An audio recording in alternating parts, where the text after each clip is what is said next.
Hey there, everybody. Good evening. Thank you for joining me. I appreciate you. It is Tuesday night. I got California on the line with me. I'm assuming everybody here is from Cali, and the whole purpose of tonight is how to start a CNA school in California. If you guys don't mind, just placing in the chat what part of Cali you're from, and I'm going to pull up my presentation and we'll get started. Also, not only what part of Cali you're from, but kind of like what you're currently doing. Are you currently already in healthcare? Are you running another type of business and look to add this to it? What you got going on? Okay, we got someone from Stockton. Uh-oh.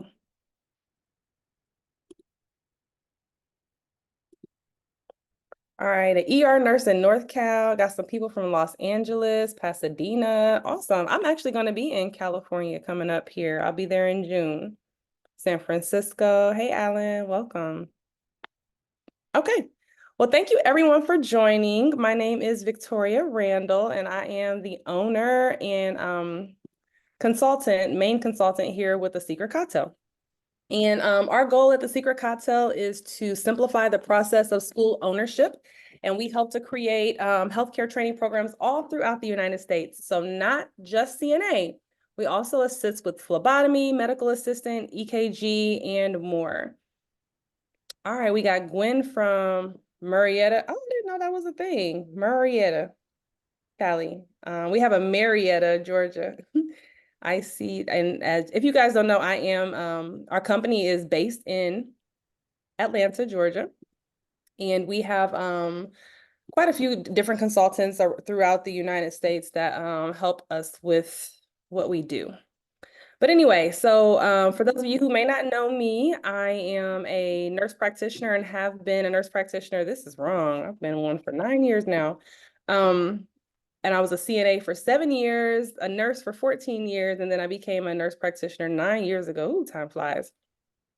But anyway, I started the Secret Cocktail because I started my own CNA school back in 2015, and it was horribly hard, horribly hard. And I wanted to help other people figure out how to do this. So I started a YouTube channel. Who has seen my YouTube channel? So I started a YouTube channel to help other people get their school started. And then next thing I know, the Secret Cocktail was born. So this is our team of consultants, and we thank you. And we, again, we all work together in different ways, whether it be to write curriculum, whether it is to help with financials and projections, budgets, SWOT analysis of competitors, all of that. We work hand in hand together to get all those things done. So we've consulted well over 200 schools since our inception, and quite a few out in Cali, actually. And so actually, I'm trying to think of some out in Cali. Healthcare Training Center was one. Another one was called, oh, there's a few. I can't remember the names of them. Victoria, Yes, hey. Academy of Health Careers, don't forget. There we go, Academy of Health Careers. Hey, Avninder. How are you? I'm good. How are you? I'm good, good. Thank you, dear. Thank you so much. I just joined just to boost you up. Well, it worked. It worked. Everyone, Avninder, actually her and she's has some partners. They used us to help get their CNA school started out in Cali. How's it been going, Avninder? Very good, actually. Very, very good. And just to share with you, we got a the gateway program. You got the what? The gateway program. I think you're Sorry, breaking can up. you hear me? Yeah, you were just breaking up, but I can hear you now. Yeah, we got a gateway program. Mm-hmm. That's the leading age program. So we became a site for the free CNA training. Nice. That is Right. good. Yes, thank you. Thank you for everything. Oh, you're welcome. You guys were a joy to work with. Thank you so much. Yeah, you boosted me up. You got me going now. Thank you, Avninder. All right. So here are some of the other schools. Oh, McAllen Medical also is in California as well, and Holiday Helping Hands is in California. So those are some of the schools that we've helped create throughout the United States.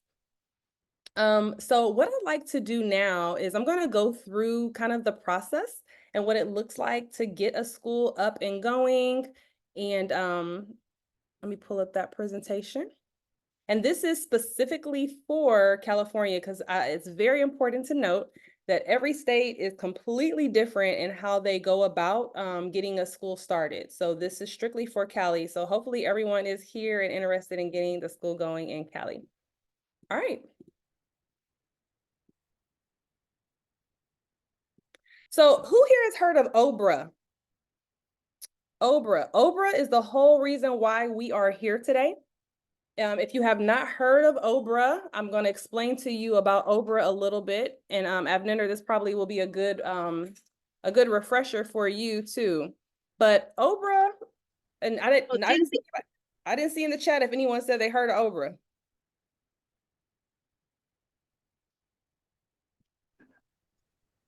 Okay. Okay, no. Okay, good. So this will be good information. So OBRA stands for the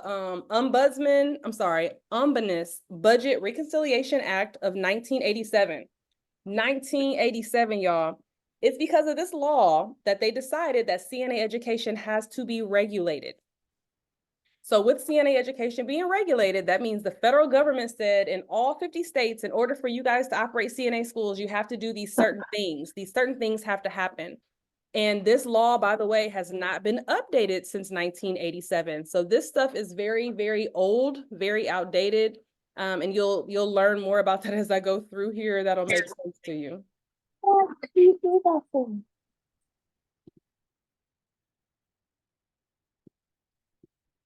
All right, and also it's very important to note that CNA programs were initially only supposed to be ran and operated in nursing homes. That's what they were created for. But then, of course, people started having training programs outside of nursing homes. And again, this rule and regulation is only looking at CNA programs inside of a nursing home and not outside of it.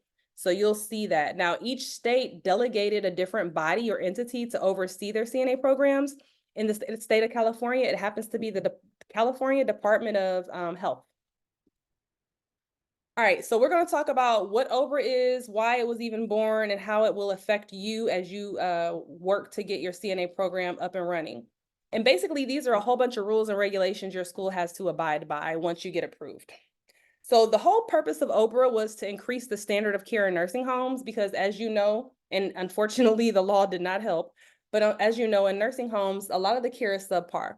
So we have a lot of people on a whole bunch of antipsychotics, being put on restraints, not having care plans. Those types of things were going on. And the government said, no, no, no, we have to come in, we have to fix this, and we have to do some things. So they said, you know, no, anyone who's quote unquote a CNA inside of a nursing home has to have at least 75 hours of education. Now you're going to learn as I go through this presentation, the federal law is 75 hours, but does anyone know how many hours it is in California? Because what you will learn is that every state has the ability to increase the rules and regulations that the federal government set forward if they want. And good job, Janae. Yes, it is 160. So can you imagine? The federal law was only 75, but the state of California said, nope, that ain't enough. We want 160, which I can respect. I don't think 75 is enough, honestly. And yes, 60 of those hours are theory, and then 100 are clinical, which is hands-on class with actual, hands-on clinical with actual residents. For those of you who are nurses here, I saw quite a few nurses here, if you've ever worked in long-term care or even in a hospital, you know they do things like, hey, you got a patient with a Foley, you know, when can you take that Foley out? We need to get the Foley out. They might say, hey, you need to have a care plan for this patient. Hey, this patient has surgery. They need to get up and start walking. All of those things, guys, whether you know it or not, they're actually related to OBRA. Yes, they're related to OBRA. So OBRA said, for instance, here's a piece of OBRA right here. If you guys look at the last point, it says one of the rules in OBRA is that the nurses should be preventing the development of pressure sores. And if a resident does have pressure sores, they're supposed to provide the necessary treatment and services to promote healing, prevent infection, and even prevent new pressure sores from developing. So that's why when you got that pressure sore on a patient, you are charting your life away because literally OBRA and the government will be on your head trying to figure out what you're doing about it. So there's a whole bunch of rules. I'm not going to go over all of them. I just wanted to point that out because those of us who are nurses working in the field, we've heard these things, we've had people in our ears about them, and that is why. The reason why I'm bringing up OBRA is because remember, OBRA also somehow looped in CNA education into the law because CNAs were the main caregivers in nursing homes. So that's how they got kind of looped in. But anyway, the OBRA law also says that each state must develop their own nurse aid training program, or they can appoint an entity to provide the nurse aid training. I think I've only found one state, and that was Utah, I think, that does not allow entities to start CNA programs, and they develop their own, but every other state allows people to start their own CNA programs. It also says that facilities may operate a nurse aid training program under certain circumstances. And whenever you hear the word facility, that strictly means nursing home. Nursing home is synonymous with facility throughout regulations. So if you're ever reading regulations and you hear the term facility, that's why. The government also talks about free programs versus paid programs, and that they also say that each state has 90 days to respond to your application. So whenever you're applying for a CNA program, the CDPH has 90 days to respond to tell you yes or no. So you'll find that as you submit your application to the CDPH, it is very time sensitive when they get back with you. When they get back with you, they want to hear, they usually give you maybe all of 2 to 5 days to respond. So it's very important that you stay on top of the emails from CDPH and that you do whatever it is they're asking you in a very timely fashion. Next, OBRA is centered around nursing home care, as I mentioned to you before. And so that's very old school because what do we know now? We know CNAs work in home care, they work in hospitals, they work everywhere, assisted living. Nursing home was where they were founded, but that's not where they only work. And so again, since the role of the CNA has evolved and the law has not, you're going to see a lot of bumps and a lot of issues as you kind of progress through this. And the reason why I'm saying this is because as nurses, we're advocates, natural advocates. And so as you go through this process of owning a school and you get there and you're owning it, whenever you hear some type of legislation come out or they want people to speak on behalf of, you need to make sure you are present. Because if we are not present as nurses to speak on behalf of nurse aid education, guess who is going to make those decisions? Senators, congressmen who have no healthcare knowledge at all. That's who's going to make those decisions. And we don't want that. We want to be able to help them make the right ones. All right, but anyway, that's my soapbox and I will step off of it. Next, so again, the authoritative body in California is the California Department of Public Health. Now we're going to talk about pretty much who you have to have on payroll or who needs to be there to help make sure the program operates accordingly. The federal law says you have to have a person called the program coordinator. The program coordinator has to be an RN that has at least 2 years of experience, and one of those years must be in long-term care. That's what the federal government said. However, CDPH added to that, it doesn't just have to be long-term care. It could also be other things like intermediate care or home care or some type of, what do you call it? Hospice care, right? So it still has that long-term component where like basically the patient needs you for ADLs, the patient is kind of bedridden, the patient needs to be moved and handled, a plan of care needs to be there, and they're probably going to be there for 6 months or longer. So now that I say that, everyone in this room that is a nurse, can you please type in the chat and let me know, do you meet those requirements?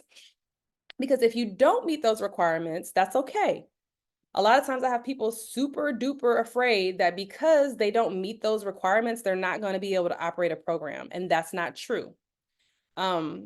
What about acute care for chronically ill patients? Yes, so like long-term acute care, so like LTAC, yes. Is that what you're talking about? LTAC does work. So Gwen said that she does meet those requirements. That's awesome. If anyone, again, if anyone in this room does not meet those requirements, you simply have to hire someone who does.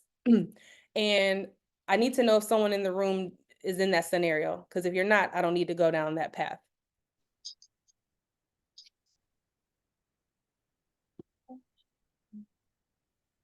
Okay, all right, that's good. So I will, I'll talk about that then. How about prison nursing? I've never seen a long-term, no, I don't think prison nursing will count because um I don't know about that. You'd have to be able to your resume would have to basically say that you were providing ADL care. The person, you know, pretty much couldn't do things for themselves. You had to turn them, you had to feed them. Like that's the thing they're looking for. Because if you have not done those things in their mind, how can you teach someone else to do them? So med-surg may qualify. It's all about how you write it on the resume.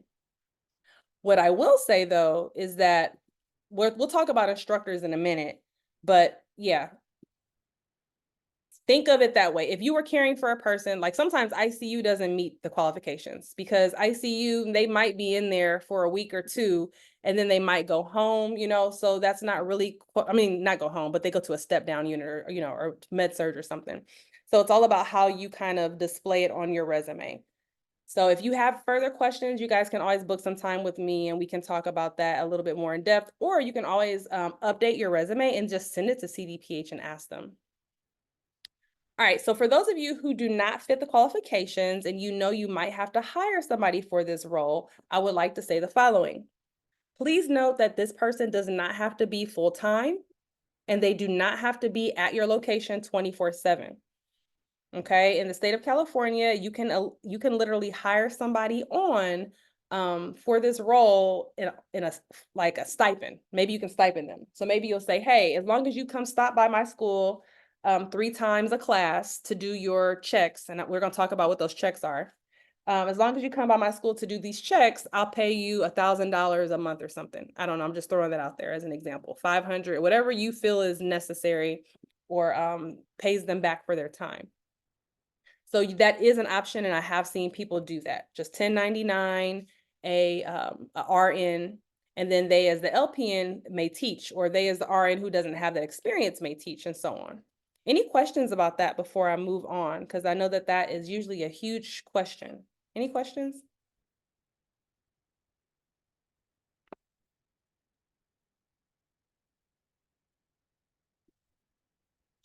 All right.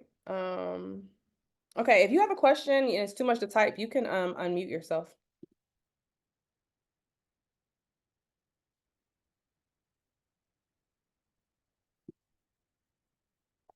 No questions? Okay. We will move on then. So one of the big questions I get is, well, what exactly does a program coordinator do? Like, why does it have to be an RN, and what's so important about this person, and what are they doing? Well, number one, they have to be an RN because remember, the law was catered to nursing homes, and in the nursing home, the RN is the boss, quote unquote. So that's why they decided it needed to be an RN. But in real life, do I think it needs to be? No. But that's fine. That's the federal law, and we have to abide by it. So the RN program coordinator oversees the implementation of the nurse aid training program. Well, what does that mean? That means that they're making sure that all those federal laws and guidelines and state rules I was telling you about, they're making sure that your program abides by them. Think of them as your own internal mini JACO. That's the only way I can think of it. They're looking at papers, they're looking at documents, they're making sure that all the documents have all the right parts to them. For instance, remember I told you guys each student has to have 160 hours? Well, what if you guys accidentally let a student go through with 158 hours? That's not good. And so if the state comes and they catch that, then your program coordinator is going to be in trouble. What freeway am I getting on? All right. Someone have a question? Oh my God.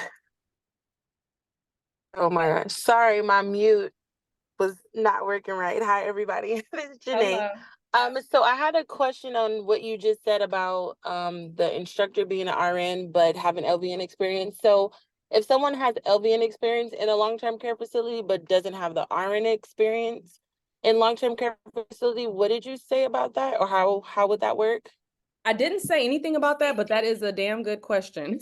Okay. Um, typically, no, I'm not even gonna say typically. By law, that you had to have been an RN with that long-term care experience. And you're right, there are a lot of people who are LPNs, they get a lot of long-term care experience, and then they go on to become an RN, but they don't go back to long-term care. Those people will not qualify. But we can try our best to tweak long-term care. You know, you can try your best to make the resume speak it if you really did it, right? But you know, like Okay. let's say you were a caseworker as an RN, but you worked in a nursing home, but you were a caseworker. Well, Yeah. that's not going to cut it, right? Because Right. you weren't doing the ADL care. Okay. Yeah, let's say that you were an Can RN. it be part-time, or does it have to be full-time, or do they specify for that? Because I did 7 months full-time as an RN and then got into a new grad ER. So I'm like, I was in the long-term care for this exact purpose. So because I knew I wanted to be my own director, even though I know you're saying like we can hire out as well too. So now I'm just like, is it worth it to go back like for those 4 months? And does it have to be part-time or full-time in the long-term care setting? I love your question. So on point. So you definitely have to have 1 full year, period. Now, do they ask if you were full-time and do they ask if you were part-time? No, they do not. You just need to be on payroll at one of these types of facilities for 1 year straight. That's it. My girl. Okay, thank you. You are welcome. Someone says, if you work as a clinical instructor for a BSN in long-term care, does that qualify you? Very good question. And the answer is actually going to be yes here. Because another caveat that I hadn't gotten to yet is that the program coordinator also would need to have had, I'm sorry, not also, and or they would have to have or experience as an instructor teaching adults. So that, yes, that would qualify you. Thank you so much for asking that. We'll get to the instructor. I see someone has questions about instructor. We'll get to the instructor part in just a minute. I'm gonna finish the program coordinator because it's very important to recognize that these are two completely different roles. The program coordinator has nothing to do with teaching the class. They are only there to oversee the implementation of the class.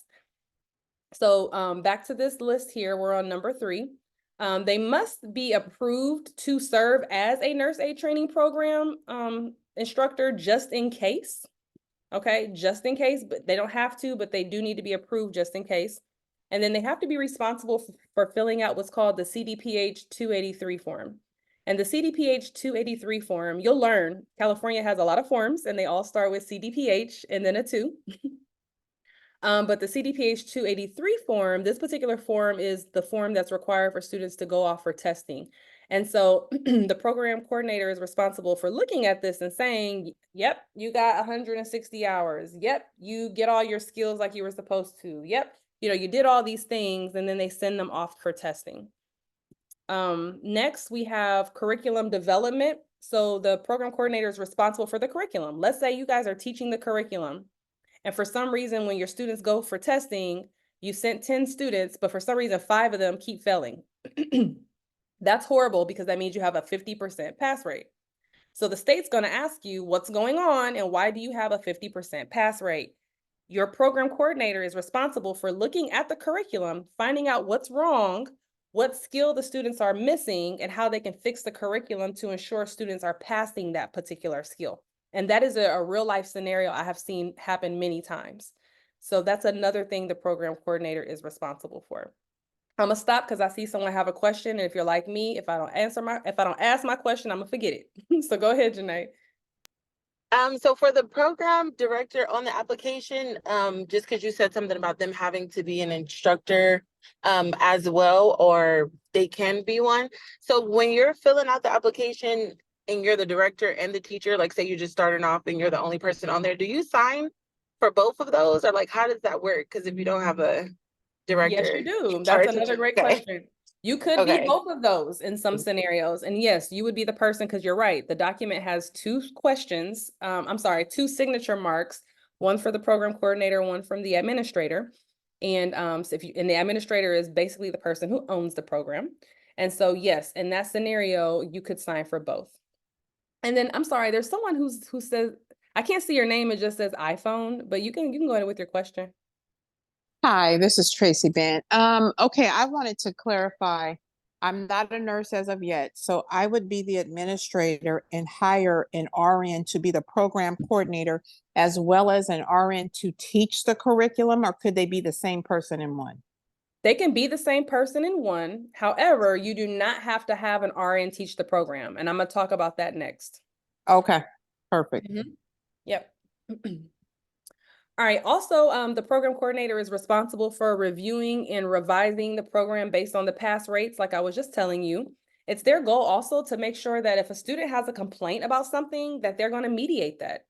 Let's say you're the instructor and I'm the program coordinator, and the student feels like you're being mean to them, or you're not passing them, or you're being too subjective during skills, right? And you're picking on them. The program coordinator, would come in and mediate that scenario so it doesn't go to the state. I'm going to tell you right now, the last thing you want is for a student to go and snitch on you to the state. Trust me. So you want the program coordinator to be able to come in and help mediate that so it doesn't escalate. Another thing your program coordinator would do is they're going to be the liaison to your nursing home. So if there's something going on at the nursing home feels your students aren't prepared when they come, or your students are unsafe or whatever, they're going to speak to the program coordinator so the program coordinator can get that fixed and see what's going on there. Every time a student graduates, your program coordinator is looking at their file to make sure that every time, not only when they graduate, but also when they're enrolled, your program coordinator is looking to make sure they had all the enrollment requirements. Did they have their PPD? Did they get their live scan? Did they do this? Did they do that? Because if they didn't, when the state comes and does their inspection and those things are missing, they're going to be coming to look for the program coordinator. Any questions about program coordinator before I move on to the instructor?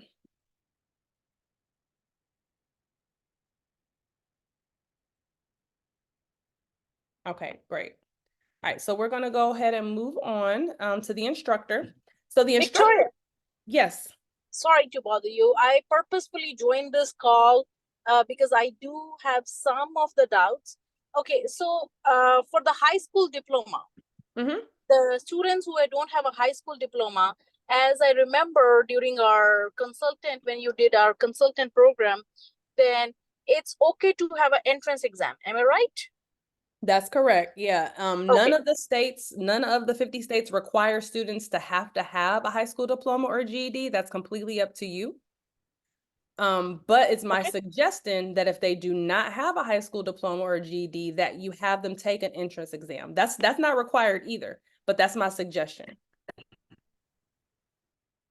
Okay. I just want to request to the group that please take notes. She's really, really good. She will not leave you guys. Even in the middle of the night, I had a question. Me and my program director, she had an answer for us. Thank you. Thank you. I appreciate it. Yeah, that's a really good point, Abner. Usually when people work with me, I'm their friend forever. So, and I love to share knowledge. That's why we're here tonight. So I don't mind it. All right, so I see some questions here. Let's see. Hey, Agnes. Agnes says, can we choose to reject applicants? I heard that California no longer requires English proficiency for course entrance. Yeah, you're a private entity. You technically can reject any applicant that you don't want, but you just can't reject them based upon, any type of like discriminatory practices. But technically, so for instance, like if there's a certain type of student type you don't want, you just weed them out via your entrance requirements, if that makes sense. But yeah, I hope that answers your question, Agnes. Let me know if it doesn't. All right. Hey, Jessica. Jessica says, on the application, I believe they use the term director. Is this interchangeable with coordinator? Yes, it is. Thank you, Jessica. The federal language is coordinator, but California changed it to director. So thank you so much for that. And that's actually very important because when you're doing the application, if you have to type up anything on your own, you do want to be specific to use the word director, especially when you're doing the job descriptions. You guys will have to create your own job descriptions for everyone employed there. And everyone in your organization is going to have to sign a job description. And so, yes, you want to make sure you use the term director. Thank you, Jessica. All right, Jessica also says, why do you suggest that students take an entrance exam if the students want to do the program in tandem with high school? Okay, so what if rather? So number one, the reason why I suggest the entrance exam is because in my practice of operating a school, I have seen students who, even students who have high school diplomas, but we'll say the ones who don't, may be illiterate or they're not proficient in mastery of the English language. And so when they go to take their test, they fail. And guess what? If you had 10 students and 5 of them failed because they couldn't read, that's going to make you look bad. And remember, I told you that the first thing the state is going to do is they're going to come to you and they're going to ask you, why did 5 out of your 10 students fail? And they don't care that they couldn't speak English. They're going to say, well, then you shouldn't have brought them into your class. Or they don't care that they're illiterate. You shouldn't have let them come into your class if you knew that they were going to be unsuccessful and you were going to just take their money. So it's very important to make sure that students are going to be successful, because when they're not, you're going to spend countless hours trying to help them be successful. And some of you may be willing to do that, and some of you may not be willing to do that. And I'm going to tell you right now, as a person that has been willing to do that, it is a lot. And I'm talking about a lot with all cap locks. So that's one main reason why you would want a person to have an entrance exam. Now, to answer your question about students that are in high school, I'm gonna tell you right now, all of my students who were high school or currently in high school, as long as they're getting straight A's, maybe you can make that a requirement.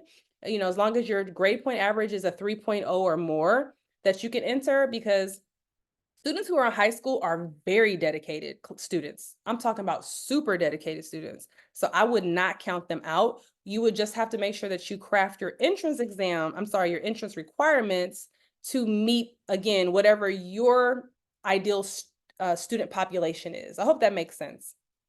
And that's why we offer our consulting, so we can help people think about who is your student population, what do they look like, what do they do, what is their life like, so we can cultivate entrance requirements or even policies and procedures to meet those students where they are. Okay, good. And then someone asked me about the S number. You are not going to get an S number until you're approved. So you can just skip over the S number. Great question. All right, so back to instructors. So your instructor can be an RN or an LVN. They only have to have 1 year of experience.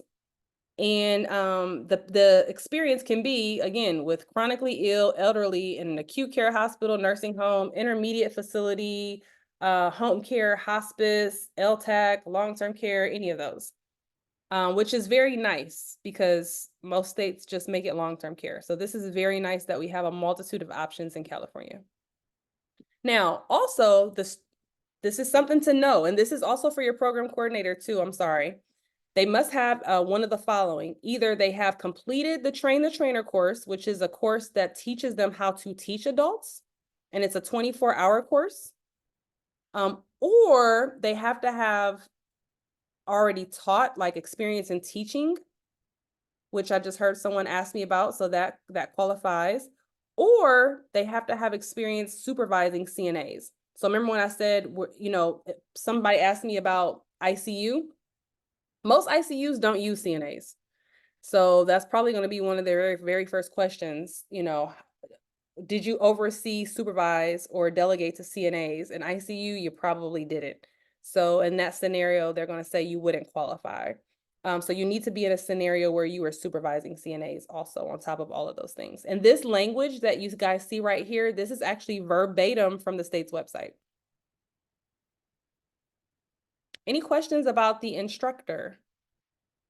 I love that the instructor requirements are much more lenient, but again, that's because in a nursing home, the RN is busy, you know, a busy bee kind of overseeing everything, and then they have the other members of staff to assist. Any questions though about instructors before I move on? All right. Now, if you want to be an instructor, you may be thinking to yourself, what are my responsibilities? So the responsibility of the nurse aid instructor is to teach the approved curriculum. And I think this is a very important moment to note that you can only teach what you were approved. So if you were approved on the first day of class to teach communication and infection disease, then you better be teaching communication and infectious disease. If you decide to veer off from your curriculum that you've created and decide on day one, I'm going to teach safety and emergency, and the state happens to, I don't know, just drop by to see how you're doing, and they catch you doing that, you are in trouble. So it's very important that you create a curriculum that is in line with how you're going to teach and that everyone is actually teaching that way. Also, your instructor will be taking students to clinical. They will, and by the way, in California, lab is not required. So as Janae said, I think that was Janae, she said, hey, it's 160 hours, 60 is in classroom and 100 is in clinical. That's correct. You notice I didn't say anything about lab. In the state of California, they do not count lab hours at all. So if you decide you're going to take your students to lab, you cannot count not 1 hour of that. Now, I personally have a beef with that because every other state does require students have to have lab because they recognize that lab is very important before students go off to clinical.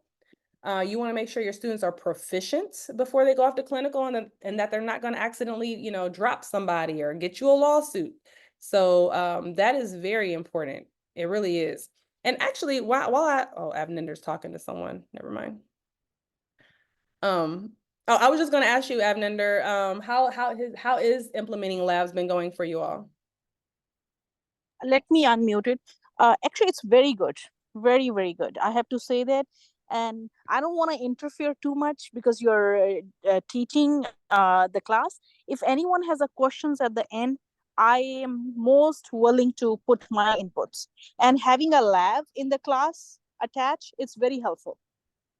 Yeah. Because per module, you have your skills, they're ready.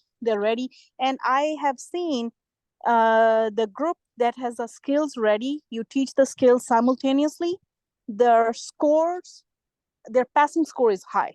Yeah. I like it. I remember you gave us an option to have it or not have it, but I would say buy a mannequin, buy a bed, look at the list that Miss Victoria is going to give us for the approved list, have a lab, because it gives the idea for the students how to be in a state test for the skills. Yeah. Thank you for that. Yeah, no, thank you for sharing. And I agree. As she mentioned, it's because it's not required. I tell clients it's not required, but it is my highest recommendation to implement lab. At least a few days of lab, 2 to 3 days. And so, and for the exact reason that she just stated, you don't want someone touching or, doing a skill for the first time on a real person. Like on top of the anxiety they may possibly be experiencing, it's just not safe. So I think I saw someone had a question. Let me pull that up. Okay, and besides, if you have a lab, it would really help students to pass. Yeah, exactly. It's gonna help them tremendously to pass. You know why? Because how you put a patient on a bedpan in real life is not the way you do it for tests, okay? It's not. So all the stuff that they're doing in clinical, yeah, in real life it might be cool, but for the test, they're not gonna pass doing it like that. I'm just here to tell you. So thank you for that, Alan. That's very true. Janae had a question. Go ahead. I think I answered my own question with everybody talking, thinking out loud. Okay. It was just because I was thinking if you don't have, well, lab is not required in California, correct? So if you don't have lab, I was going to say, why can't we just put the hours that we're putting for lab in clinical and give the students more hands-on? But that's not the reality too, because a lot of times in long-term care facilities or at clinicals, everybody's not afforded the same opportunity to do the same things. Where in lab, you can more so control the environment and what they learn. So I was like, okay, Exactly. that And you makes sense. can, yeah, so true. So true. All right, so also the nurse aide instructor provides feedback. They do evaluations. Evaluations definitely should be conducted. For your students, it's my highest recommendation that evaluations are done twice, once at midpoint of the class and then once at the end of the class after after clinical is over. So you can tell the students how they're doing. If you don't do a midpoint evaluation and the students are failing and then you fail them out or you remove them or terminate them from the program, I promise you they're going to go tell on the state to you about you. So remember, we don't want the state in our business ever. Trust me, you don't want them. And you know that even working in hospitals, if any of you have worked in hospitals, you don't want state in your business. So giving students the opportunity to know at midpoint what they're doing, where they're lacking, and how they can improve to help them graduate is definitely what you want to do. The nurse aide instructor is also going to do the hours. So they're the ones actually checking and clocking the hours when people are late, when they arrived, and all of those things. And then they are required in California, you're required to teach all of the class before students go to clinical. So I'd have sometimes people will ask me, well, can we do a little bit of class and then they start going to clinical immediately? Because in nursing school, that's what we did. We went to clinical the first week. And no, that is not how the CNA program is run in California. You must do all class and then go to clinical at the end.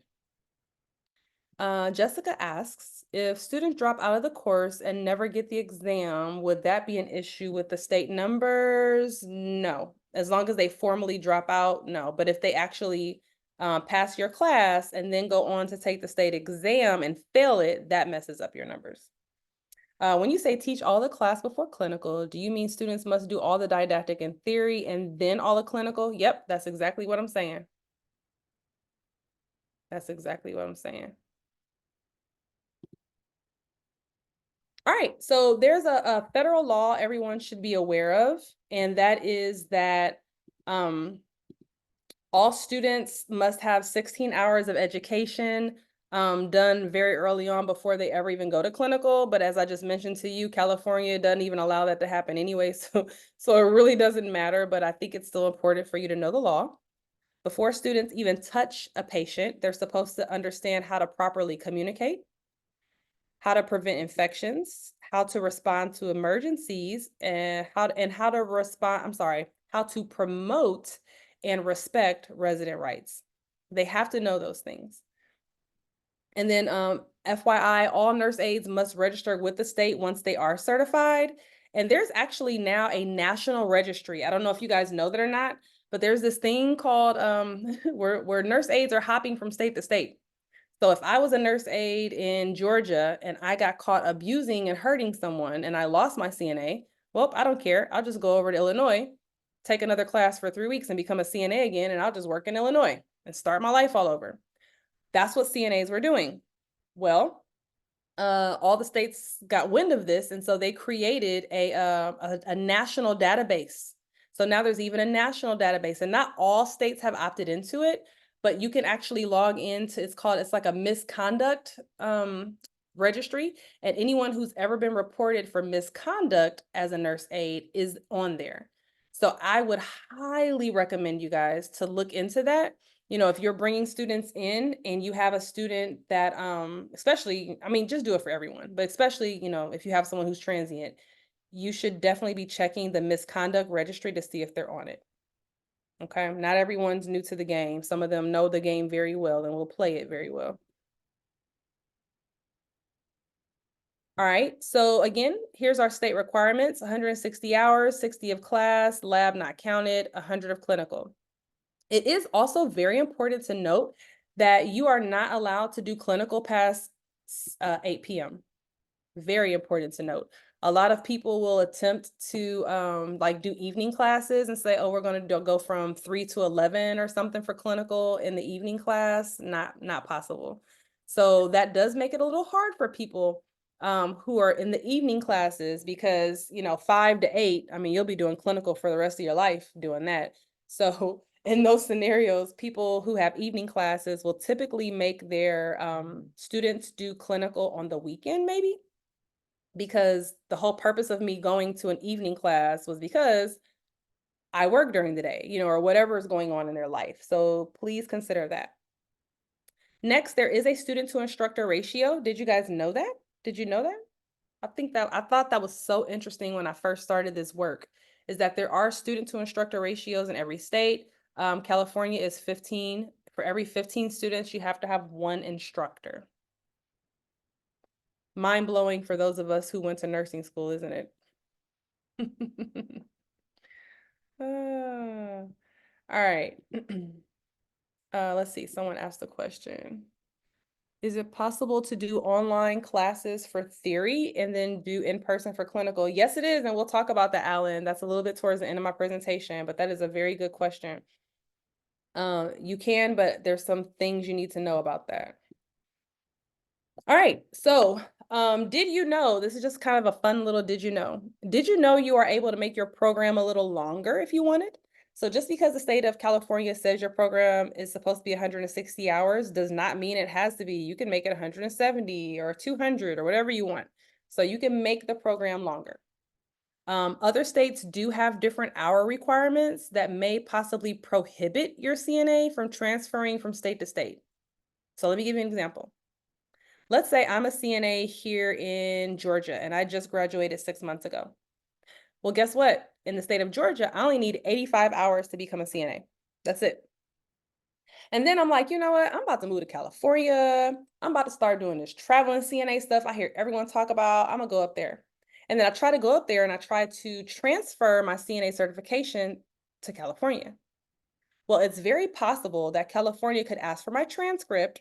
And when they see that I'm from Georgia and then I only have 85 hours of education, they could possibly deny me reciprocity because I'm not living up to the California standard of nurse aid and make me take the class all over again.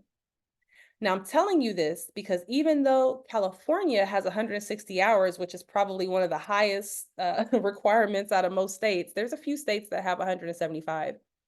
It is very possible that a student may leave your program, graduate, get their certification, and then try to transfer to another state and can't, and may have to take the CNA program all over again. So I'm telling you that because you need to know that. If we're going to be teaching CNAs, we need to be able to tell them everything that they need to know about what they're getting themselves into. We also need to let them know that, let's say, for instance, if they're in Nevada, they live in Nevada, but they want to take your CNA program there in California. Okay, fine. But guess what? When it's time for you to test, you're going to have to test in California. And you better hope that you can transfer back to Nevada to live in Nevada.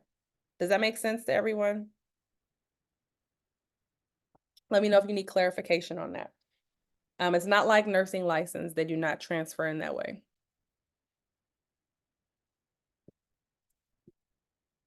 All right. Could lab hours be extended? Yes, but you have to remember that they're not counted.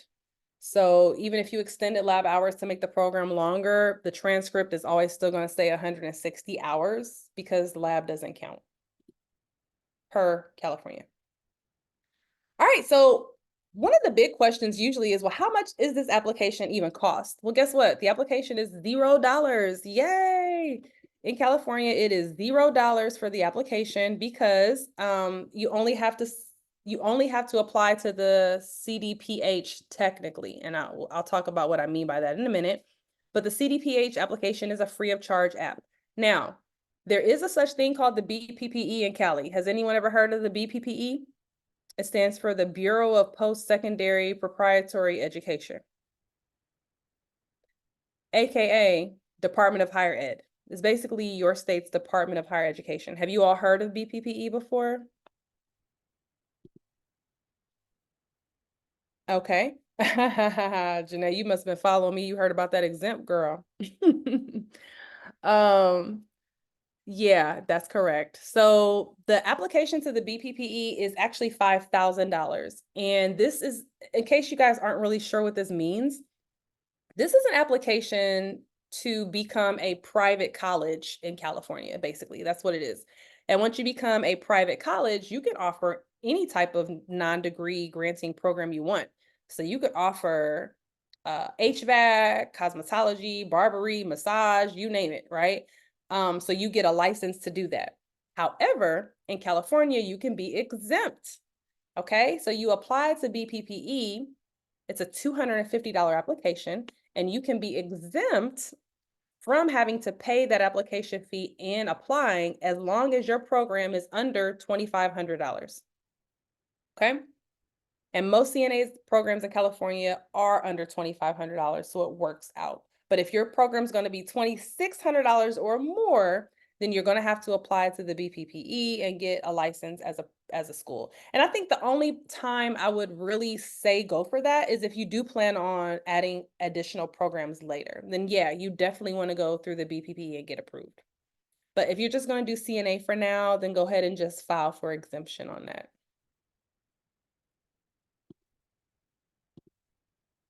By the way, there is a renewal every 2 years for your CNA program, and there is no initial site visit. Yes, that is huge. I think California is like one of the only states that does not have an initial site visit. Site visits are very nerve-wracking, and so again, anytime we can have the state not come see about us is a good thing. So what all is in the application process? Well, a lot of you seem very abreast to it. I love that it sounds like some of you have already been looking up the application. For those of you who have already been looking up the application and you're aware of some of these things, I hope you still have been able to learn something today. So let me know if you have been able to learn something still. That'd be helpful. So anyway, in addition to all the CDPH forms on their website, you do have to turn in your resume, your nursing license. You also have to create what's called an instructor monitoring tool. You have to create a organizational chart, and you must submit your business license. I've had people try to submit their application without a business license because it was pending and they were waiting. But remember, I told you once they start reviewing your application and they reply and they request things, you get like 2 or 3 days tops to respond. And so if business license was one of the things they said, hey, we got your application, but you're missing the business license, I need that in 2 days. Well, the state doesn't care. I mean, the city rather doesn't care that CDPH wants it in 2 days. They're going to do it when they get to it.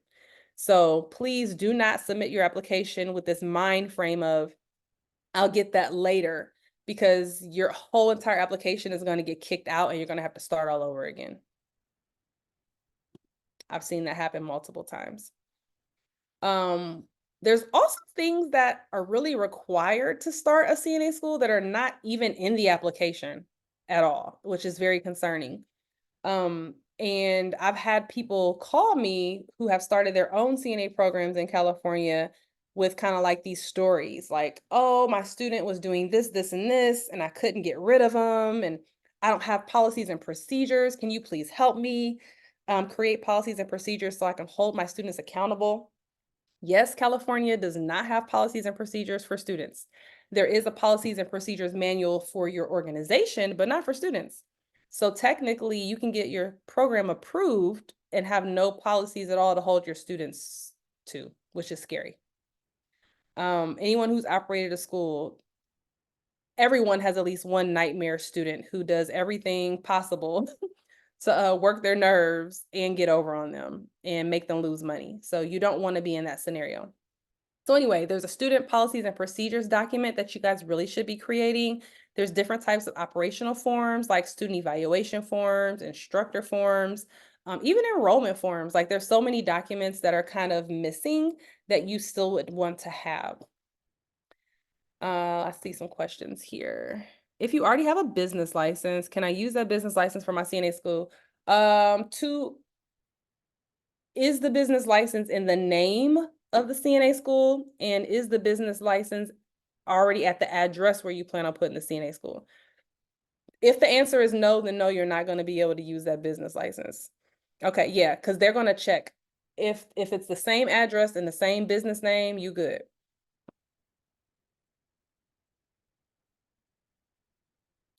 All right. Okay, so next, now is Alan's question. Alan was asking me about online versus in person. So there are 2 units, and I have them listed here. The first one is the Training Program Review Unit, the TPRU. This is for the in-person CNA program. Right now, I'm working with 2 different people to get their schools approved in California. Right now, the training program review unit, I mean, they're getting back to us in like 2 weeks. It's insane. Like they've never been this fast ever. I'm loving it. However, the e-learning review unit, which is for what they call synchronous or asynchronous learning, what many of you like to call online, but I'm going to tell you right now, never use that terminology in this world. In the CNA world, never say online learning. You will get your throat cut so quick. Because the first thing they're going to say is, you can't teach CNA online. What will make you say that? Da, da, da, da. They have to have hands-on.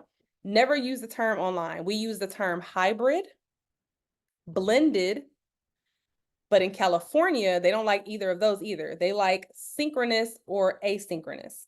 So you have to know what your state's verbiage is and make sure that you're using it appropriately. So California uses the term synchronous or asynchronous, and I'll explain that in a minute. But anyway, the e-learning review unit, they are very behind. Now, I'm not going to say they're behind. They're going to take the 90 days. Remember, I mentioned that they have 90 days to review your application. E-learning unit is going to take all 90 of them, okay? And so you need to be prepared for that from a monetary standpoint, because if you have a location, you're going to be sitting on it for at least 3 months with no business. So you need to have that money in the bank to pay for your space while you're waiting.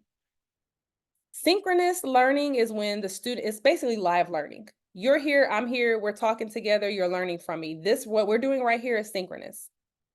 Asynchronous is if you were watching a pre-recorded lecture from me, like maybe you went to my YouTube, right? And I made you watch videos on my YouTube, but then you came and met me in person to test, right? Or something like that. That's asynchronous. And so I'm gonna tell you right now, California is not about that asynchronous life. Like I've maybe seen one person get approved with asynchronous. They are hawks about asynchronous. So most people end up getting a synchronous program approved. And when you get your synchronous, regardless if it's synchronous or asynchronous, they are examining your entire LMS with a magnifying glass. So you also have to have your entire LMS built and set up and ready for them to review in order for them to approve you. Any questions about these things before I go on? Let's see, do I have any other questions? And Alan, Yes. does that answer your question? Oh, I'm sorry, go ahead. Oh, I just had a question. Okay, it probably is not a good thing to teach the CNA. What about the HHA? What's not a good thing to teach the HHA? To teach online, hybrid, or what did you call it? Synchronous? Yeah, I don't think they're offering, I have to look. I can't remember if they're offering HHA in California to be synchronous versus asynchronous. I don't even remember. Oh, I yeah. have to look at I that. just did it. Okay. So what's your question? So, well, I guess it's okay for the HHA, which it makes sense, versus the CNA. I'll find out when I get ready, and then I'll call you. Okay, no Okay. problem. All right, let's see. I think I have some more questions in here. Okay, LMS stands for Learning Management System. So when we think about Google Classroom, Canvas, Blackboard, all of those are considered LMS systems. So you have to have an LMS. Are there any LMSs that are pre-approved? No. Nope. All right, so if you're here with me, of course, me and my team, we are the guru in doing this. So if you are interested in us helping you with this process, I'd love to talk more about that. But before I get into that, I don't want to hold anyone. So if anyone had any other last minute questions they had for me before I get into how you can work with us to help you get this done, you can ask them now.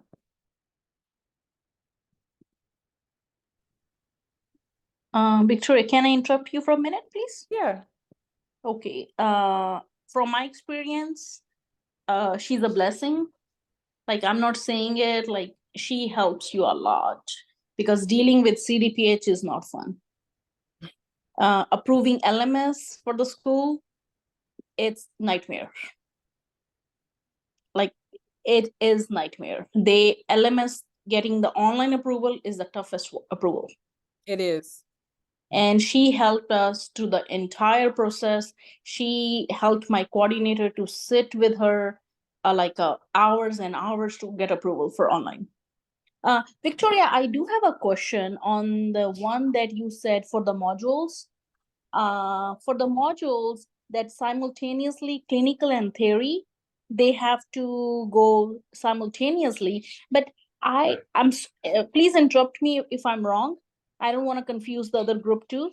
But I thought that we can take them to the clinicals if some of the modules are pre-approved. You already did module 1, 2, 3, and 16.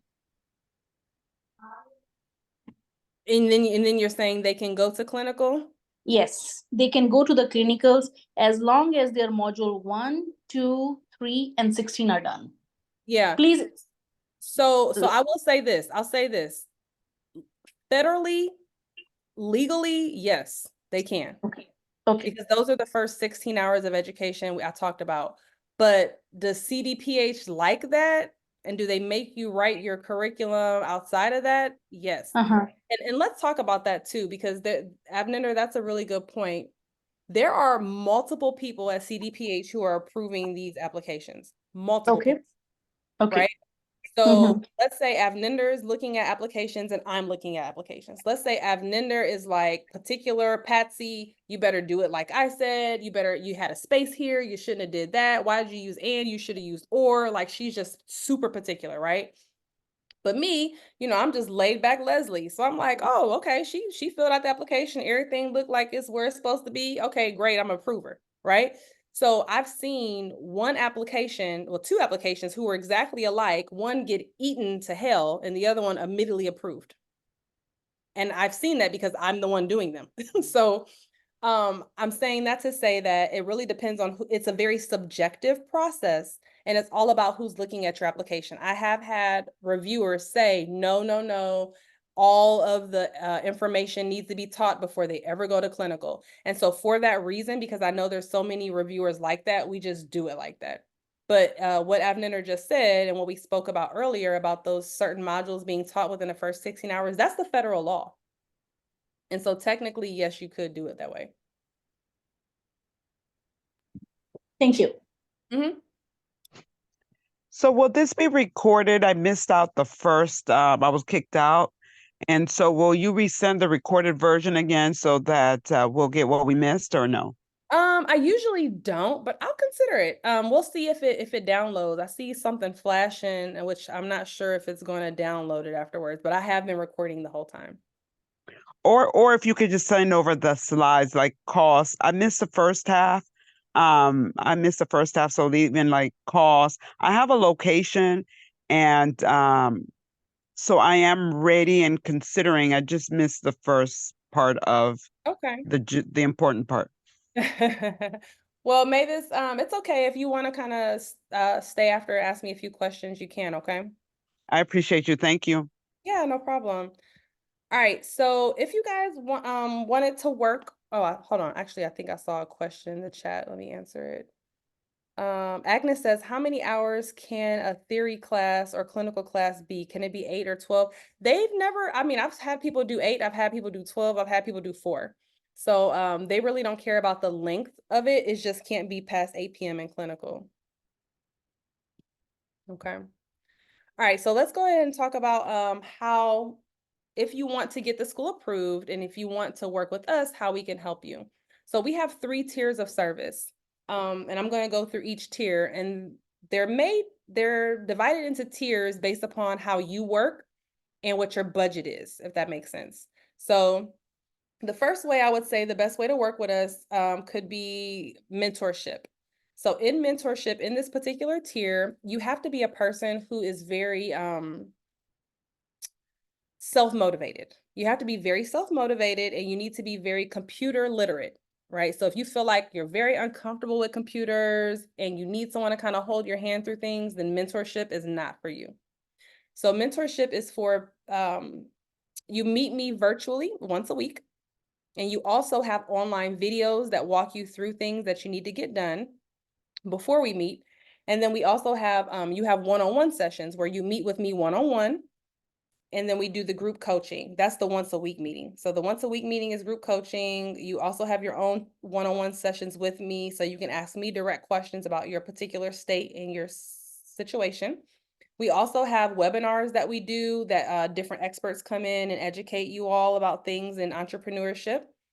And then we will complete all the paperwork in the mentorship program. So you do all the CDPH forms. You're the one doing them. I'm guiding you. So just like we're having this conversation today where I'm educating you and I'm telling you things, with the mentorship, I'm doing the exact same thing. But the difference is we kind of go even further because the policies and procedures I told you all that you need to have, I've already created them for you and they're already in templates for you. So it's just a matter of us meeting and me making sure that you're setting the templates up on how you want your school ran. Because maybe for me, a student can only miss one day of class and that's it. I'm kicking you out.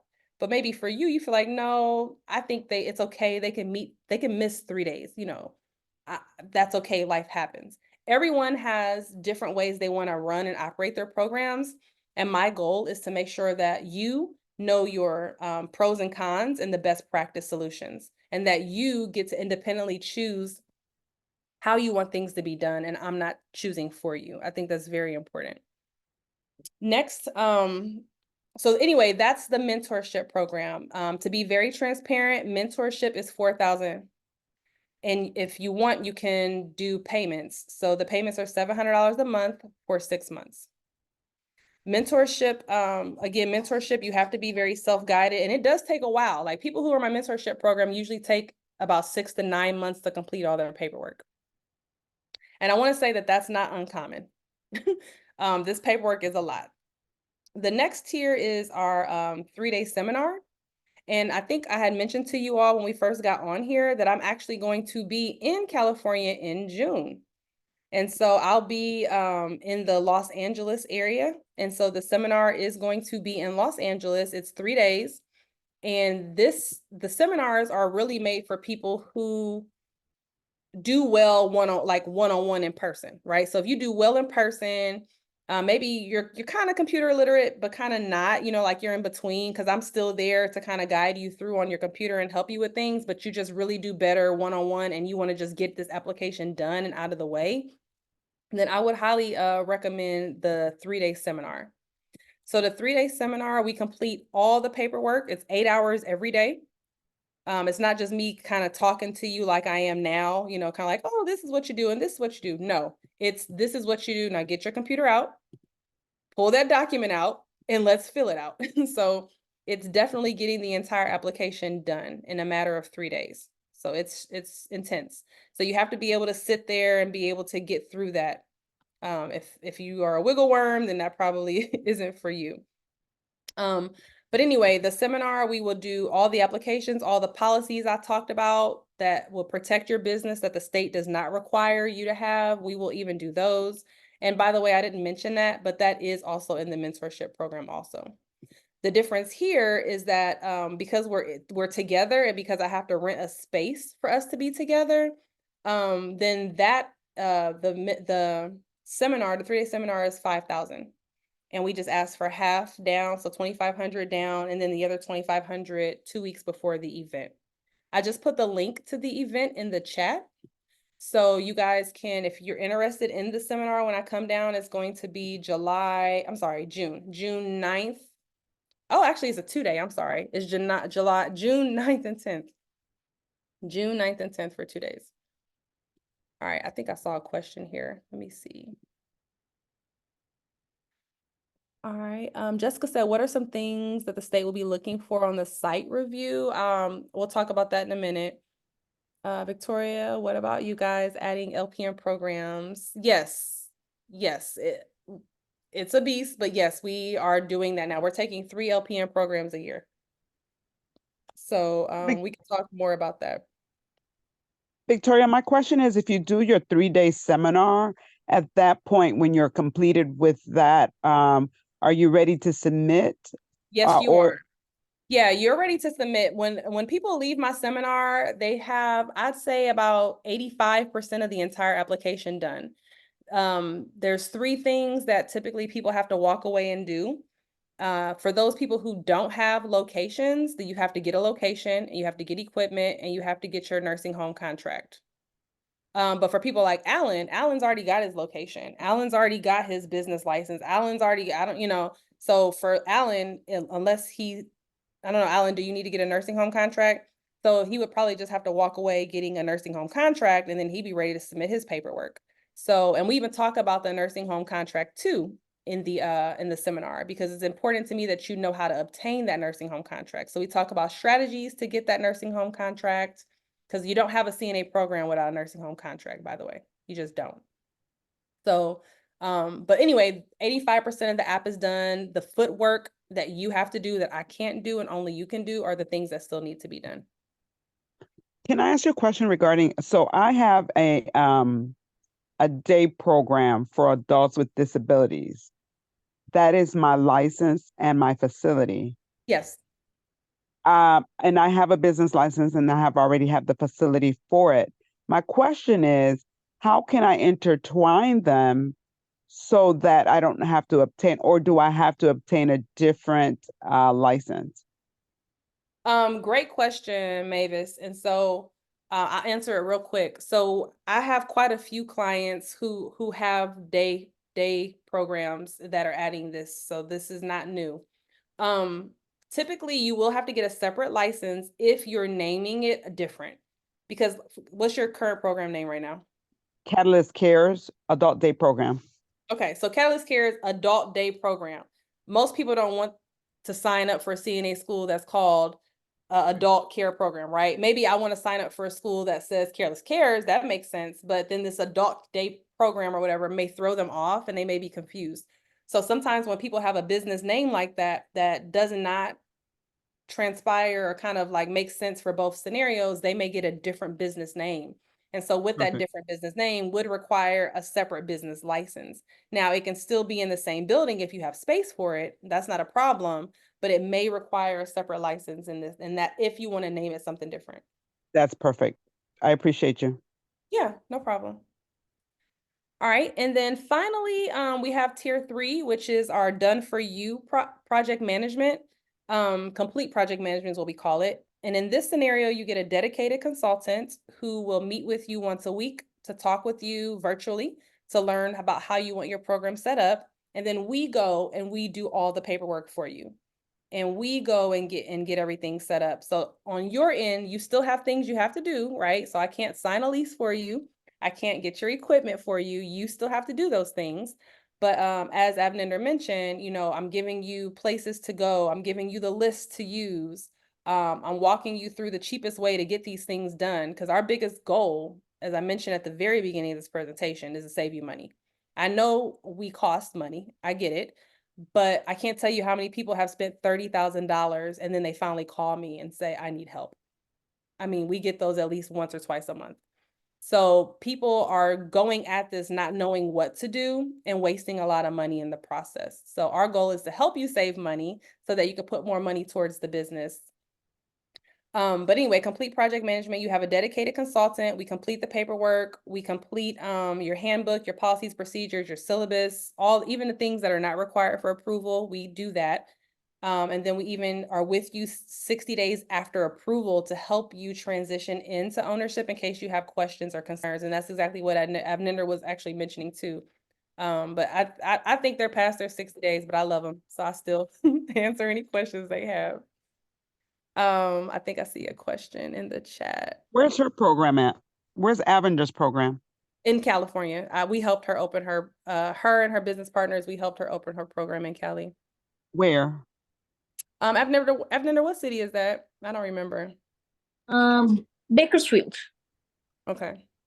Bakersfield? Bakersfield, yes. Oh, okay, good. I'm in Oakland. Okay. Oh, you're in Oakland? Okay. Okay, Alan said he does not have a nursing home contract. Okay, got you.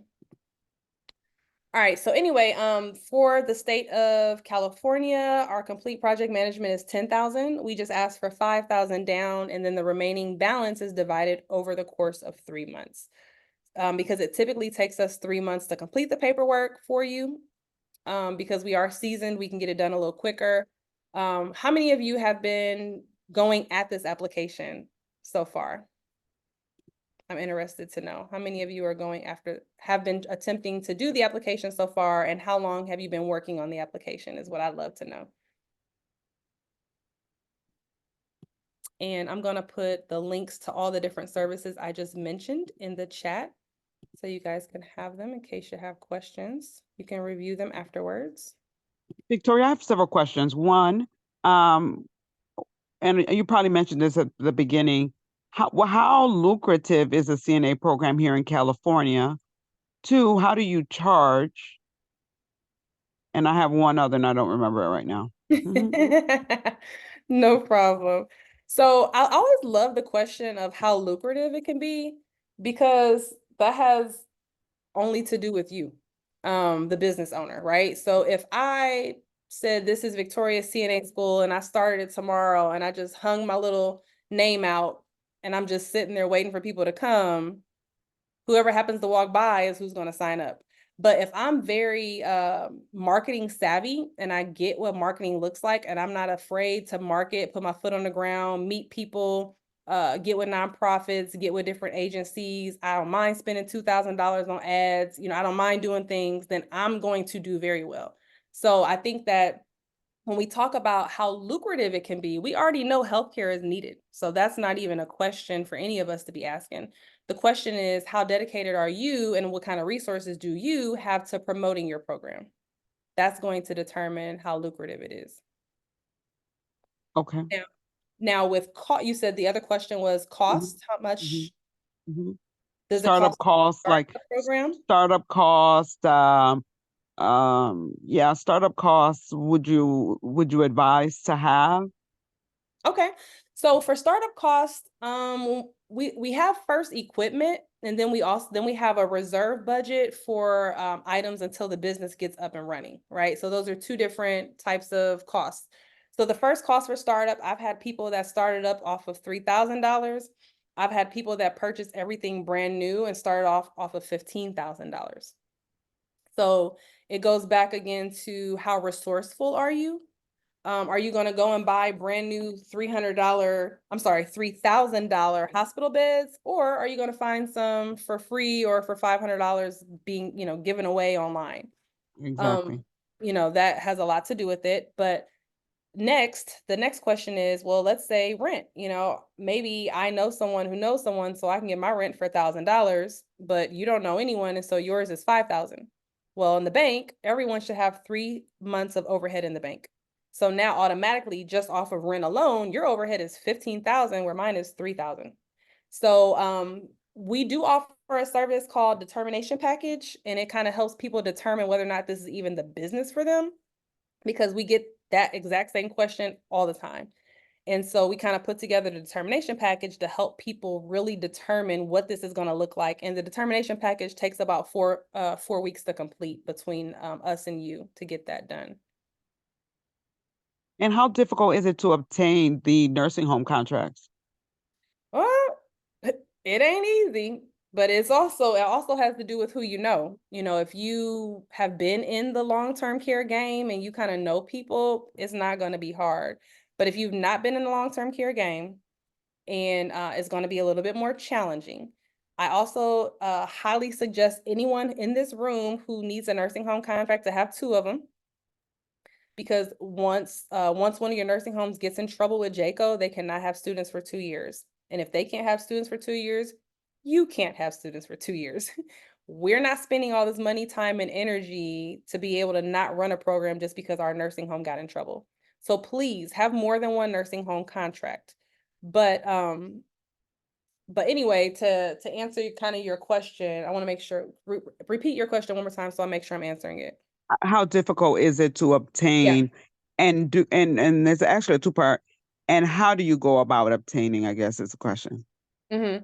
So when we go back to saying how difficult it is to obtain, I tell my clients, you need to be on them like white on rice, because they're at work.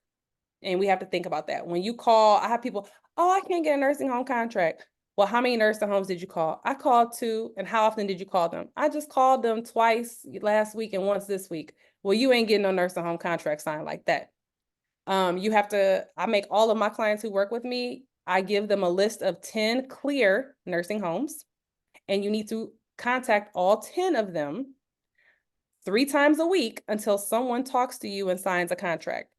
Any and every time I've ever had clients do that, their contract is signed within 2 weeks, 3 weeks tops.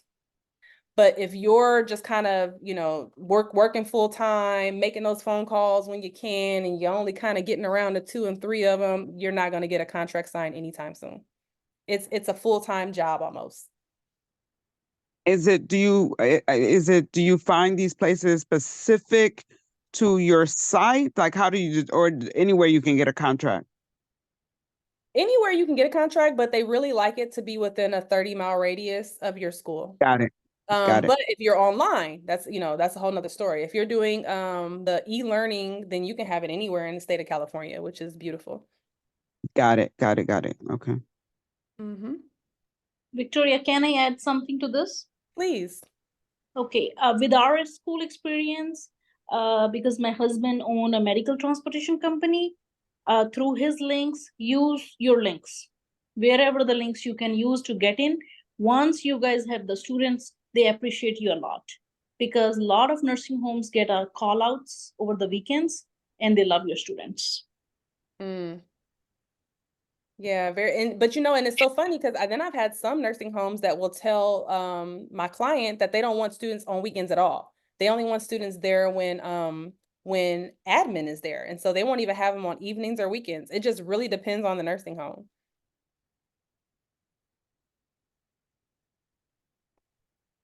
What other questions we have? And so is it difficult merging? My thought process was to merge on like the high school, merging it to the high schools, because here in California, I guess you can start at 16. Is that correct? And how difficult, or would you say, or in your opinion or expertise, is that a good target age? Do you find that the success within that target range is a good range? Or what's your, I mean, of course, it would be my program, but in your expertise, what's a good range or age range to attack? I mean, of course, everybody, we get that part, but where do you find the most success?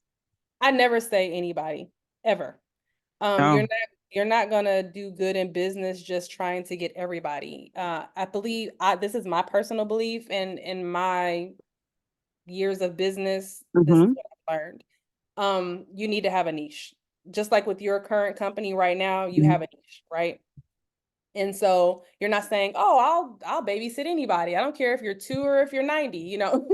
So you have to have a niche. So let's talk about the high school niche. And we did kind of touch on this a little earlier. And that was that high schoolers are, especially when they have a good grade point average, they are highly dedicated. They're some of the best students you'll ever have.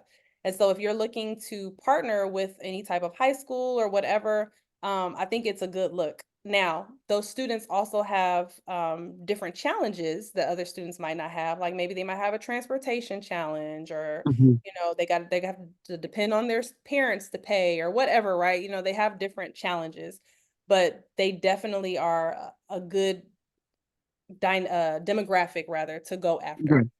And you're right. There are no CNA programs in the entire United States that there's no state law that requires student has to have a high school diploma or GED to take the program. How about clinicals? Do they have to be 18 to do clinicals or be in a clinical site or nursing home facility? That's going to be up to your nursing home that you partner with. Got it. Got it. But I've never heard a nursing home say no. Good point. Good point. All right. Someone said, what does the site review entail? Okay, so I can't go through a whole site review. I'm sorry, Jessica. That's like a whole nother hour. So I can't go through the site review, but what I will say is the site review is basically what the program coordinator is responsible for. And we talked about that early on. Anything the program coordinator is responsible for is what they're going to come back to make sure you are doing.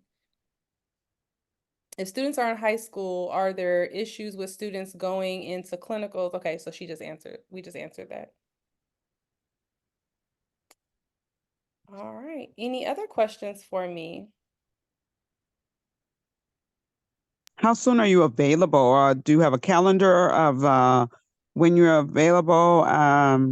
So if you don't do your 3-day event in Vegas or where you're going, do you still have another Los Angeles? Do you still have another 3-day event that I can be a part of? Are you planning on coming to Oakland, San Francisco anytime soon? Yeah, good question. So typically all of our seminars are always done in Atlanta. That's where our home base is for the company. However, I will be in California, and we have a lot of clients that I worked with in California, whether they already had schools and kind of consulted with us to help them grow, or if they were new schools. So this part of this trip will be me kind of going around and seeing all those schools, as many of them as I can. But the moral of the story is I typically do not travel for seminars. So if anyone wants to do a seminar, but let's say June just doesn't work for them, we're booked out until August. So the next open slot is in August. So when you go to our website, you'll see that we have August, September, and October open, and you could book one of those dates if you want. Okay, sounds good.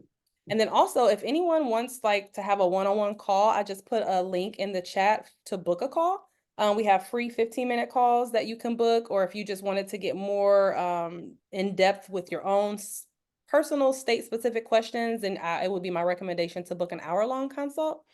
But either way, the link is there that you can click to book a call if you would like. So that in-person seminar would include the third tier as well? Tell me what you mean.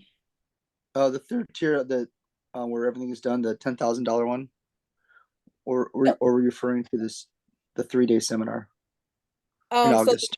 Yeah, so oh, okay, I see what you're saying. So August, the next date we have available in August, I was referring to the seminar.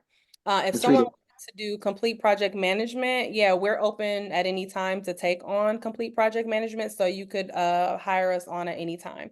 For people who want complete project management, we do send out a formal proposal for you to review, to make sure that you understand what we promise to deliver, and that you also understand you have responsibilities in order for us to get things done that you have to deliver. And once we agree on those terms, then we would move forward with the project. Okay. So would it be in our best interest to wait on finding a location? That we should wait to talk to you first? For the seminar or for complete project management? Yes, for the complete project management. No, I actually prefer people not have a location, not go and just get a location. Like if you already had one, like, okay, for instance, Miss Freeman already has a location because she already has a business running. That's a separate scenario. But for people who do not have a business running and they're starting the school, I beg you, do not run and get a location. Because when people do that, they either A, get the wrong kind of location, or B, they ended up getting it too early, and now we don't get the clinical contract till 6 months later. That's a good example of what I was saying. I'm trying to save you money. So I need anyone who wants to work with us in complete project management in any capacity, honestly, please do not run and get a location until after we've talked a few times. And I actually let my clients know when the time is for them to get a location. Okay. Can you just briefly talk about what do you require for a location quickly? What would you say? It's client specific. It's client specific, but one of the biggest things is the clinical contract. Meaning? You need to have a clinical contract signed and in your hands, typically before I suggest you get a location, unless you're doing the online hybrid, synchronous versus asynchronous model. And that's why I said I don't want to say the wrong thing, because then I don't want somebody to not hear that and say, oh, Victoria said I can get it. No, every person is different. And so in order for me to save you money, I need you to not get a location until we're working together and I tell you when to get one. And Mavis's reason, I mean, when I tell you, Mavis, your time is different than Jessica. Definitely. So, definitely. No. I just didn't want to, I mean, of course I already have a location, but I wanted to know what was your idea of a bad location? Like, what's your definition of a not good location? Well, first of all, it can't be too small, right? But there's no square footage required. But it needs to be at least 1,000 square feet is my highest recommendation. And then the second one is there has to be a hand washing station in very close proximity to where the lab would be. The lab is the simulation area. Not that lab is even required in Cali. If you have it, you need to have a hand washing station nearby. So those are just like a few of the big things that I can think of right now. And that's actually a really good question. A few of the big things I can think of right now that I would require for a location to have. What Perfect. would I be the max appreciate amount of it. students for 1,000 square feet? I'm sorry. Mavis, do you want to finish your question? No, I was just saying I appreciate you. Thank you. Okay, no problem. I'm sorry, go ahead. Sorry about that. So for 1,000 square feet, what would be the maximum amount of students that you would recommend? Depends on how you have it set up, but that can easily hold your 15 to 1. Oh, wow. In 1,000 square feet? Oh, I've seen it. Oh, wow. And Answer, yes. based on if you had 15 students, how many beds would you recommend having?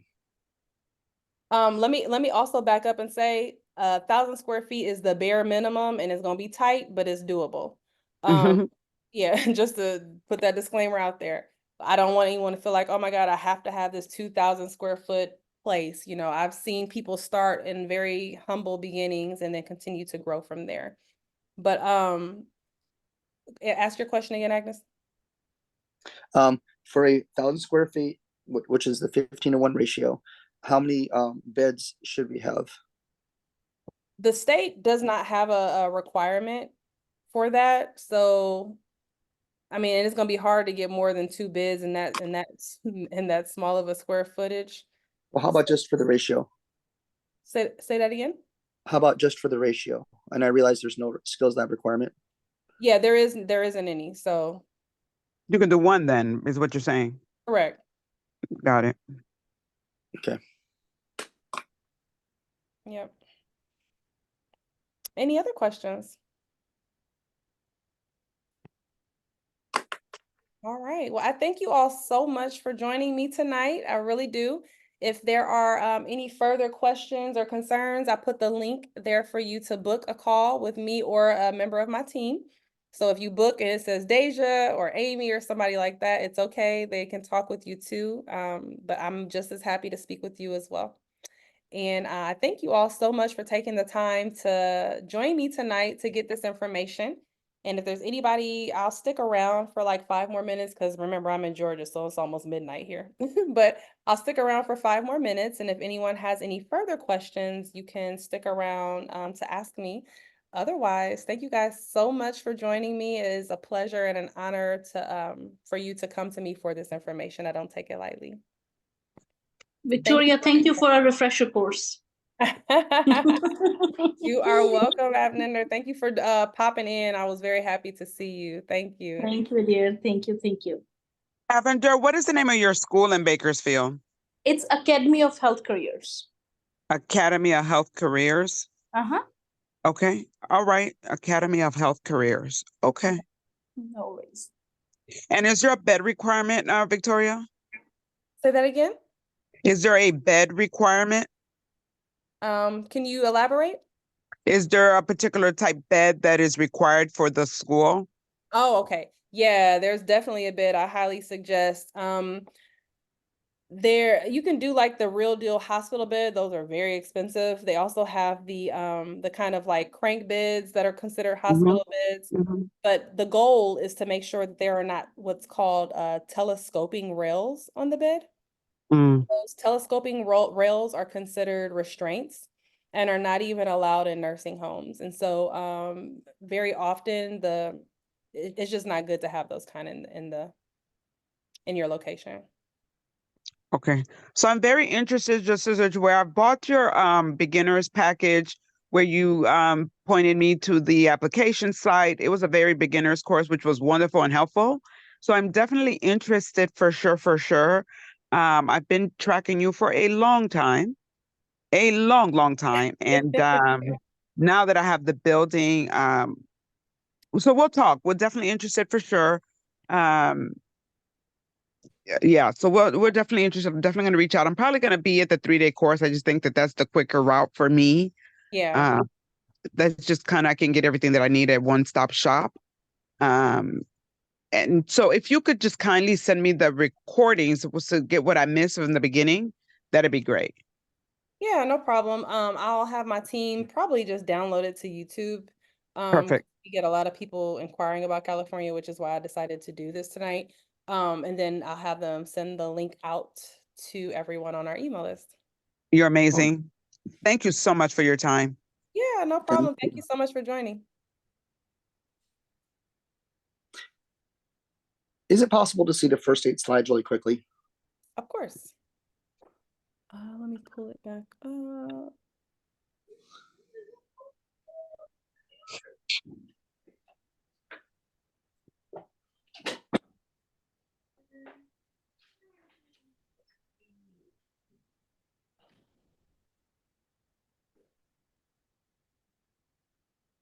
Okay.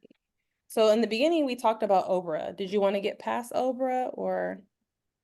I just wanted to see each slide. Oh, okay. Okay. Okay. Okay.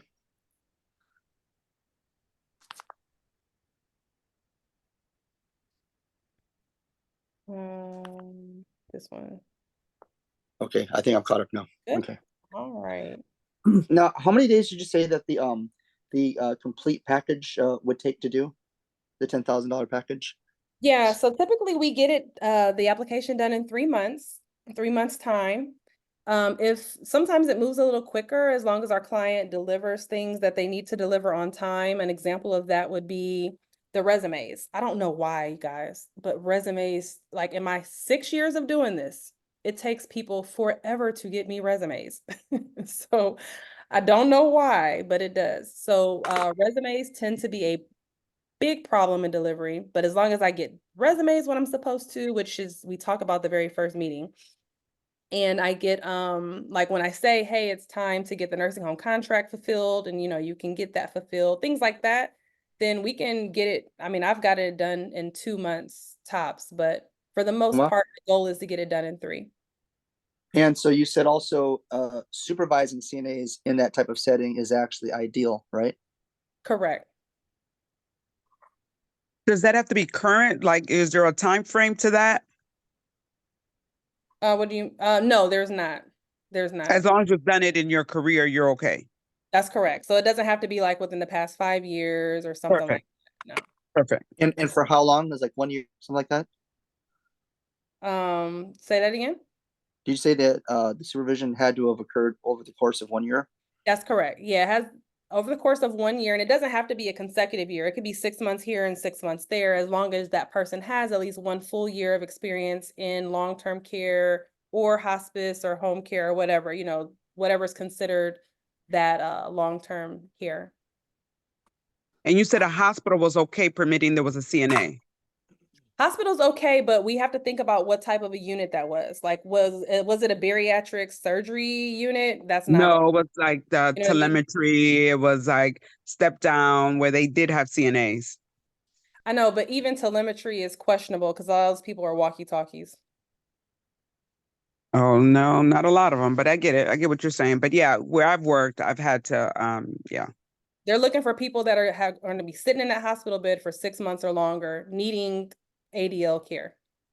Yeah, that's fine. Yep. All right. Anything else? Victoria, for instructors, you can be acute care setting nurse. Am I right? Yes, you can. You can. Okay. Thank you, dear. I bothered you enough. No, you're fine. It's just kind of one of those things where, remember how I said the reviewers is subjective. So my goal is to try to make sure that we paint a picture when I'm working with my client, that we're painting this picture of what a resident in nursing home would look like, even though it was in rehab or even if it was in med surge. Like, we have to paint that picture on the resume. If we don't, then it's very possible that your reviewer may not approve that person and you have to go find someone else. And once they looked at the resume and say no and send it back, it's kind of hard to be like, oops, I was just playing. Can we add this now? Like, that could be questionable. So my goal is to try to get that resume as perfect as possible. So when it is submitted, there's no question and that person can get approved. That is a challenge. It's a challenge. Okay, and one more time, it's Academy of Health Careers, correct? In Bakersfield. Yes, dear. Okay, I appreciate you. Guys, have a good night. All right, Thank you. thank you. You too.